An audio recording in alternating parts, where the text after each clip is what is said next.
Moi, c'est M. Moussa Arafan Fofana, surveillant du service d'urologie. Alors, dites-nous, on parle de la réception d'un enfant ici à l'hôpital. Comment vous avez reçu, dans quel état vous l'avez reçu d'abord?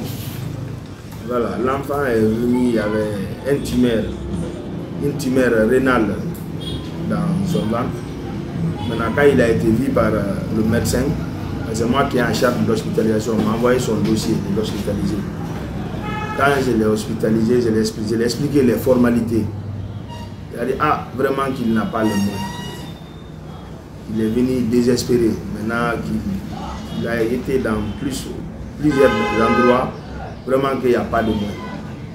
Il dit, il n'y a pas de problème. C'est ainsi qu'ils sont venus voir le directeur. On l'a expliqué, parce que ce n'est pas sa première fois de faire la prise en charge d'un enfant dans notre service. Je peux vous montrer aussi le dossier d'un enfant, Ousmane Sow. Chaque fois, les parents appellent. Lui, son cas était... Mais quand même, lui, il a respecté les consignes à la lettre. Un enfant, Ousmane Sow. Maintenant, quand nous avons expliqué au directeur, regardez, ah, est-ce que vous pouvez faire l'intervention? J'ai dit oui, docteur. Parce que quand on n'opère pas l'enfant, là, c'est pas parce que la tumeur a déjà compressé les organes internes. Donc, faites la facture, vous m'envoyez. Moi-même, je vais prendre ça en charge. Je ne vais pas mettre ça à la charge de l'hôpital. C'est ainsi, nous avons fait les ordonnances. J'ai envoyé, le directeur a pris en charge l'enfant. Même les médicaments post-opératoires. J'ai même montré aux journalistes qui a été autrefois au service, parce qu'il y a 2 flacons de paraperf qui est resté. Il y avait un produit dedans, donc un flacon coûte 150 000 francs. Elle a reçu 28 flacons de ça, moins les autres produits.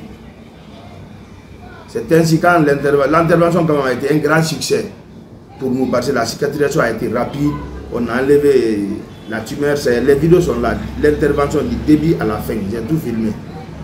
C'est ainsi ils m'ont demandé maintenant, comme on les a expliqué. Après ça, parce que nous suspectons un cancer, c'est mieux d'aller à la Conakry, continuer en service de cancérologie, faire la chimiothérapie. Il n'y a pas de problème. Que nous avons fait. Mais il ne peut pas rentrer sans remercier le directeur. Il est venu à plusieurs reprises. L'enfant, quand ils étaient venus, l'enfant ne marchait pas.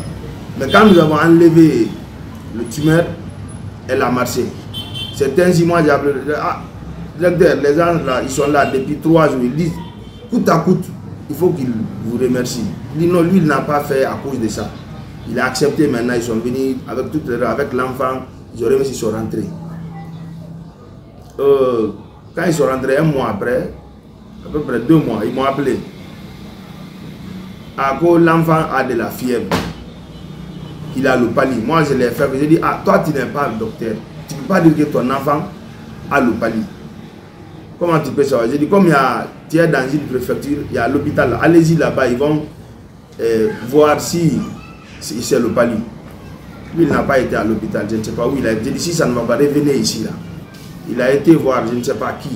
Il dit, ah, qu'on a injecté sa fille, depuis lors, il y a 2 jours qu'elle n'arrive plus à se tenir debout.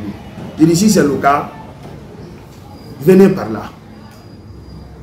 Il dit, ok. Que non, que ça commence à aller.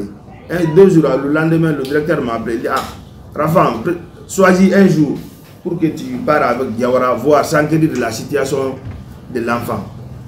Il dit, ok, les appeler, j'ai dit, ok, je vais les appeler. J'ai fait sortir son dossier parce que tout s'est noté chez moi. Je l'ai appelé. Entre-temps, il n'a pas décroché. Quand il est rentré ici samedi, c'était la nuit, parce que je l'ai appelé, il était en cours de chemin. Quand il est rentré, il m'a appelé vers la nuit, il dit, ah, qu'il est rentré. Mais vu l'altération de l'état général, l'enfant, on a envoyé l'enfant en pédiatrie. Parce que nous, le problème, si l'État, pour améliorer l'état, ça c'est médical. Il y a un service pour ça, il est parti en pédiatrie. Quand il a été, quand je suis revenu, il m'a dit que le chef de service lui a dit non. Comment est-ce que ça peut s'arriver? Il m'a expliqué, j'ai dit non. Ça trouvait que la pédiatrie a demandé l'échographie. Il est venu avec un document, l'écho était demandé pour voir. Le chef de service a fait l'écho là gratuitement. Il ne l'a pas envoyé à la porte. Et lui-même, il n'a pas confiance à ça. Il a dit de moi, le mot m'a choqué. Mais comme c'est dans le cadre toujours de l'aider, il dit il n'y a pas de problème. Allons, je l'ai pris encore, je l'ai envoyé parce qu'il y a des échographes. Il y a des échographistes. Je l'ai pris, je l'ai envoyé chez un autre encore. Reprendre l'écho. Les deux échographies ont donné le même résultat. Il dit c'est nécessaire. Moi je t'avais dit d'aller. Je t'ai expliqué, l'intervention n'est pas difficile. Le directeur va prendre ça en charge.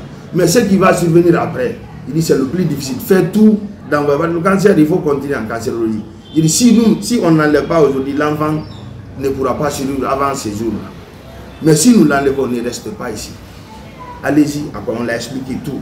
Moi, je suis surpris maintenant que j'ai été interpellé autrefois par le média, dire qu'il y a un enfant que nous, depuis qu'il est venu, je passe matin, midi, soir voir l'enfant.